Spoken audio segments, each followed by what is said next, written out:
Queridos hermanos, invoquemos la presencia del Espíritu Santo sobre nuestra vida.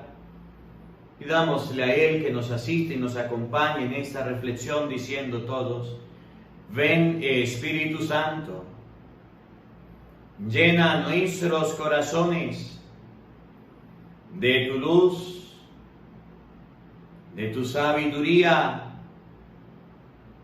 para interpretar tu palabra,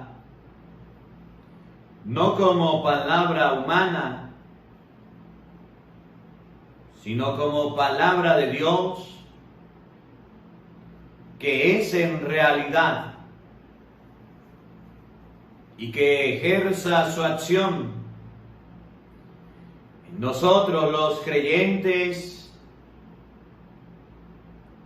Amén. Sean bienvenidos, queridos hermanos, a la Santa Misa de hoy. Compartimos la palabra de Dios en este día.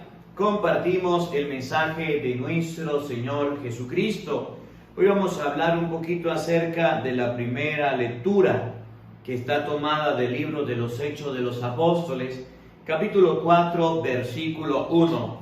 Busca en YouTube Evangelio del Día Padre Marcos Galvis y allá estaremos compartiendo el Evangelio. Hermanos, en la primera lectura vemos a Pedro y a Juan hablándole al pueblo. San Pedro y San Juan habían sido apresados. Ustedes escucharon los días anteriores cómo había un enfermo, un paralítico, y ellos le dijeron: no tenemos oro, no tenemos plata, en el nombre del Señor, levántate. Y aquel enfermo se levantó. Como Pedro y Juan hicieron esta obra de buena fe, ayudaron al enfermo, lo metieron preso, los agarraron y se los llevaron por una obra buena. Y luego, cuando los soltaron, ellos quisieron hablarle al pueblo. Y miren cómo Pedro y Juan hablaban con valentía. En aquellos días, mientras Pedro y Juan hablaban al pueblo, se presentaron los sacerdotes, el jefe de la guardia del templo y los saduceos, indignados porque los apóstoles enseñaban al pueblo y anunciaban la resurrección de los muertos por el poder de Jesús. Estaban indignados porque los apóstoles estaban enseñando al pueblo. La educación de la fe, la educación religiosa, la educación de la resurrección de Cristo hizo que personas se indignaran. ¿Cómo la ven? Hizo que personas se pusieran bravas. Hizo que personas se enojaran. Y esto mismo que sucedió en el libro de los Hechos de los Apóstoles sigue sucediendo hoy día cuando ustedes y yo educamos en la fe a las personas. Hay gente que se pone brava, hay gente que se enoja. Mire, ¿a usted no le ha pasado, mujer? Cuando usted le dice a su esposo: mi amor, voy a la misa, y le dice su esposo: pero vieja, ¿qué tanto hace usted en la misa? ¿Es que le gusta el cura? Si quiere, llévese las cosas y vaya a vivir a la iglesia.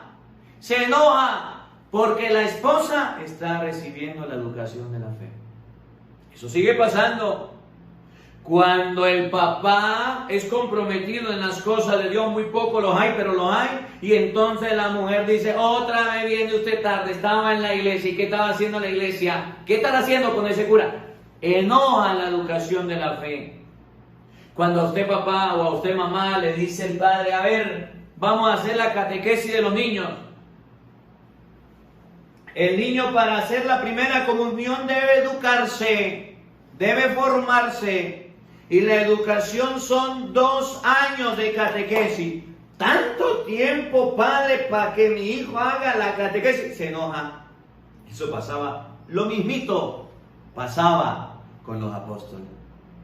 Cuando el pueblo era instruido por Dios, habían personas que se enojaban. Hoy día los padres de familia, las madres se enojan porque sus hijos tienen que hacer la catequesis. Piensan que la iglesia es un supermercado donde van y compran los sacramentos. Yo quiero que, ¿cuánto hay para la primera comunión? ¿Cuánto le pago? ¿Cuánto le pago para la catequesis de la confirmación? ¿Cuánto le pago para el bautismo? No. El pueblo era instruido por los apóstoles. Los niños deben ser instruidos para hacer la primera comunión. Y usted, niño que me escucha, debe decirle a su papá y a su mamá: yo quiero hacer mi primera comunión y yo quiero ir a mi catequesis. Pero es que yo soy amigo del padre, es que yo soy amigo del obispo, es que yo soy amigo y entonces me van a hacer la comunión. No, yo quiero hacer mi catequesis, punto. Eso se llama instruirse. Debemos instruirse. Cuando usted agarra la Biblia, yo no sé si a usted le ha pasado, a mí me pasaba en el seminario, yo agarraba la Biblia y me ponía a leer la Biblia. Era la hora de estudio, hacía mi tarea, me ponía a leer la Biblia y llegaban los compañeros míos a burlarse, a reírse y los formadores a regañarme. ¿Usted por qué tiene la Biblia? Ponga a estudiar teología, ponga a estudiar filosofía, ponga a leer un libro. Estoy leyendo un libro, estoy estudiando teología. ¿Cuál es el problema? Se enojan. La educación de la fe enoja a las personas.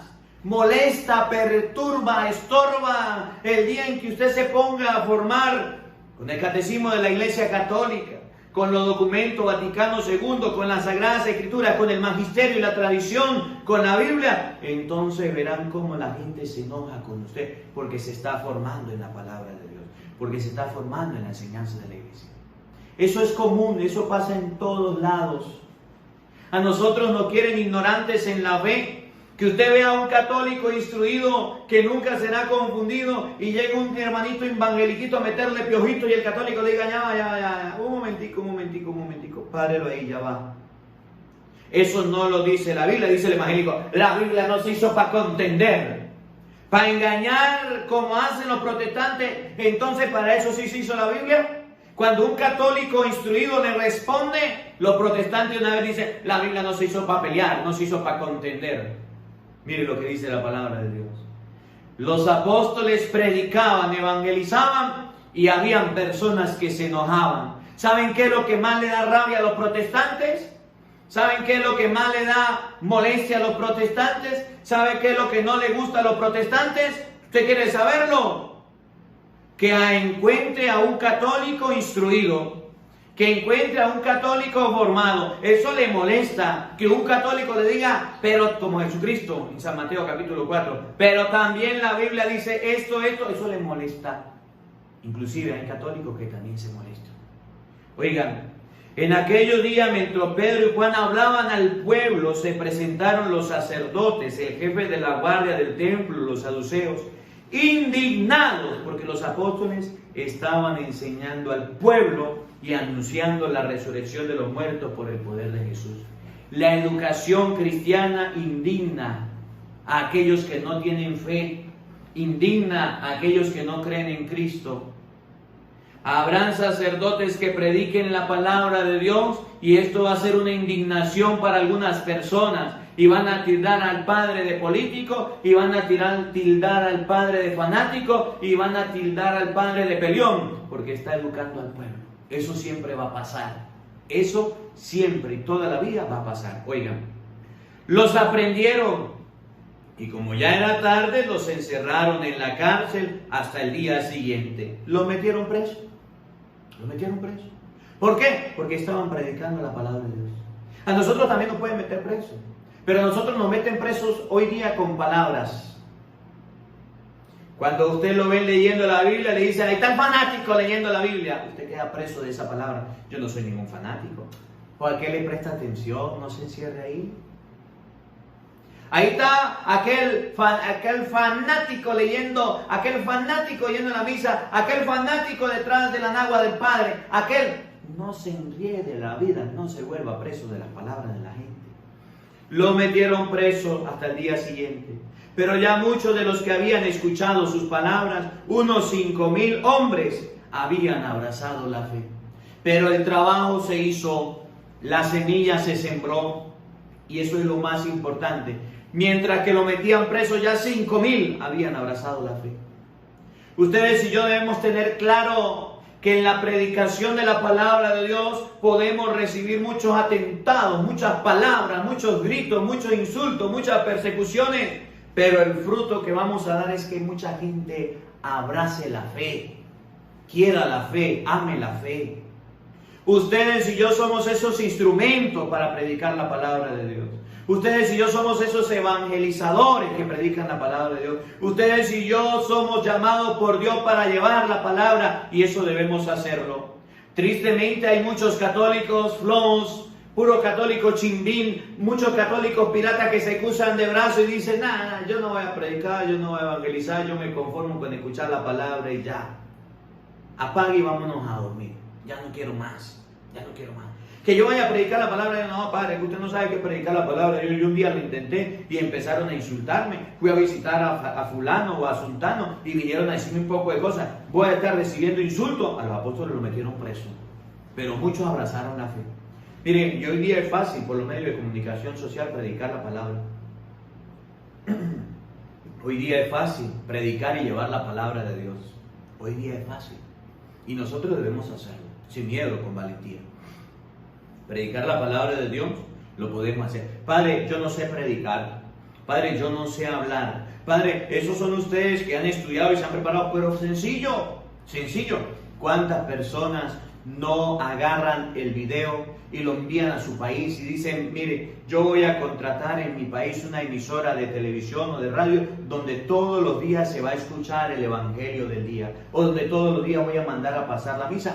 Y me reuní con un grupo de personas, padre, y estamos pagando esa emisora para que la palabra de Dios se predique. Muchas personas lo están haciendo. ¿Cuántas personas no han comprado la bocina y todas las mañanas colocan la Santa Misa cuando se despiertan para que toda la familia la escuche? ¿Cuántas personas no han hecho ya su lista por Telegram, por WhatsApp, por Facebook? Y todos los días, cuando se levantan, lo primero que hacen es compartir la palabra de Dios. Mucho. Predicar la palabra de Dios hoy se puede hacer por los medios de comunicación social. Pero nosotros nos quedamos encarcelados viendo TikTok, viendo Facebook, viendo Instagram, chistes, cuentos, cualquier cosa, pero no la palabra de Dios. Ya la palabra de Dios la estamos colocando en todas las redes sociales. Usted busca en TikTok Padre Marcos Galvis y ahí pedacito de la palabra de Dios, mi sobrino las está colocando. Usted busca en Facebook Padre Marcos Galvis y ahí está la palabra de Dios. En Instagram Padre Marcos Galvis, en YouTube Padre Marcos Galvis, y ahí está la palabra de Dios predicada. ¿Qué es lo que queda de nosotros? Pues ser como Pedro y como Pablo, portavoces. Vamos a compartirla. Vamos, los buenos somos más. Y llegó la hora de evangelizar, de compartir la palabra de Dios. Si los apóstoles compartieron la palabra de Dios y con solo compartirla un poquito llegó a 5,000 personas, ¿cuánto bien no haremos nosotros si todos los días compartimos esa palabra? Si usted no sabe lavar, présteme la batea. Si usted no sabe predicar, yo lo hago por usted. Si usted le da miedo predicarle a su esposo, pues yo le predico, coloque el evangelio del día, coloque la Santa Misa. Si usted le da miedo predicarle a la esposa, pues yo le predico, coloque el evangelio del día, coloque la Santa Misa. Si le da miedo predicarle a sus amigos, a sus hijos, envíale el enlace. ¿Qué cuesta? Nada. Pedro y Juan predicaron la palabra de Dios, lo metieron preso, pero gracias a su predicación muchos abrazaron la fe. Hasta nosotros ha llegado la palabra de Dios. Que esta palabra nos ayude a quitarnos los miedos, quitarnos los prejuicios, quitarnos aquellas cosas que nos impiden hablar de Cristo, aquellas cosas que nos impiden acercarnos a Dios. Que ustedes y yo pensemos de hoy en adelante a predicar, a proclamar la palabra con valentía. Que nos digan fanáticos, que nos digan locos, que nos digan yo no sé qué, que nos traten de cualquier manera, no importa, que la palabra de Dios la podamos predicar. Que la palabra de Dios habite en nuestros corazones. Amén.